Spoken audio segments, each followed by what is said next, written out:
To follow up my previous video in the series on the importance of citizen journalism, in this video, we are going to look at the magic in the bottle that is citizen journalism.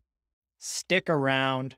We are going to look at some of the great things that citizen journalists produce and share. Also, stick around to the end of the video. I've got a great example to chat about as a nice little bonus for you.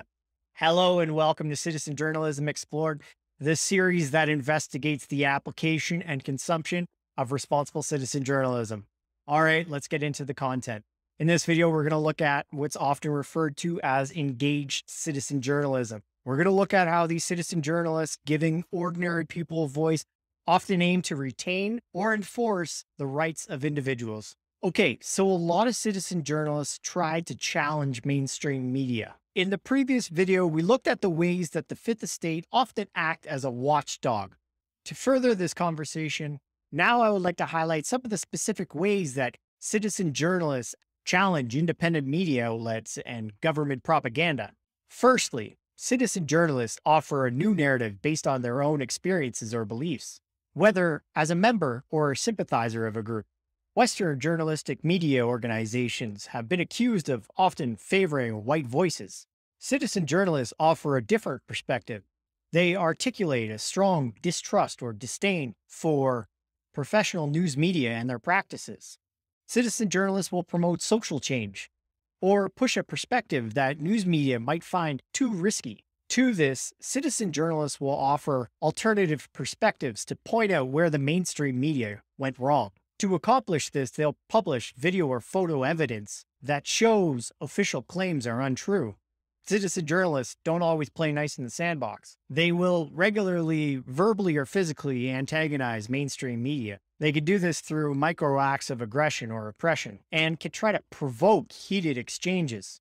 We've seen live streamers be purposely confrontational with mainstream media and carry this out on camera.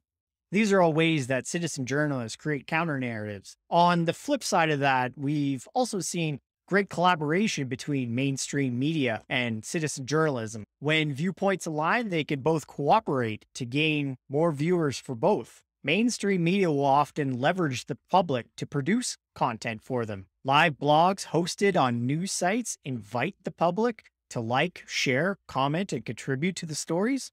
It is also important to note that there has been a documented shift in staffing levels in news media organizations over the years, which has led to more crowdsourced content. Traditional media organizations have seen shrinking profits, budget cuts, reduced funding. Organizations must remain nimble to stay afloat. And one of these ways is that they've had to cut back on staffing levels. Media organizations have found ways to replace staff-produced videos and photos with content produced by the public, because the video caught in the moment of a newsworthy event can be much more valuable than paying staff to try to predict the right time and place to be. One of the most valuable things about citizen journalism is that some of the widest spreading and most notable social justice issues that we've come across in the last even 30 years have come from citizens who just happened to be in the right time and place and just captured a video or a photo of it. Think of the LA riots. You could say that the widespread outrage could be just because somebody caught a video of that incident with Rodney King. Obviously, George Floyd was another one recently. A citizen that just happened to be at the right time and place captured a video of a police officer's knee on George Floyd's neck.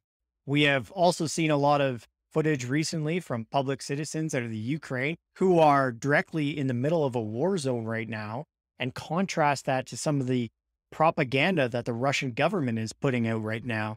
These are just a few small examples of citizen journalism in process. That's why I think it's so important that we capture the evidence of these incidences on our phone with video and audio so that we can share the story or share that incident so people can't turn a blind eye to it.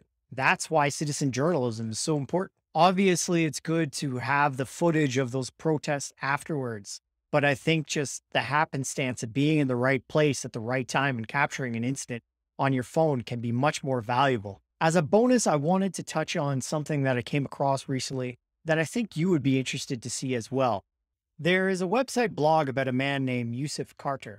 Youseff had committed multiple acts of fraud and embezzlement. As well, there was allegations of forgery and arson against him.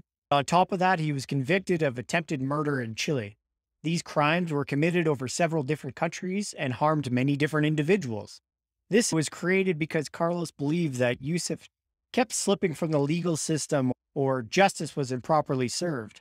This is an example of a citizen journalist trying to warn others about an individual who had a history of lying and deception. Carlos believed that it was inevitable that Youseff would strike again. This blog has been around for many years, but there was a good 5 years when nothing was really added to it from 2017 to 2022. However, recently, a Netflix documentary featured Yousseff's story in one of the episodes. Since then, there has been a tremendous uptick in the amount of posts and blogs that were written on that website.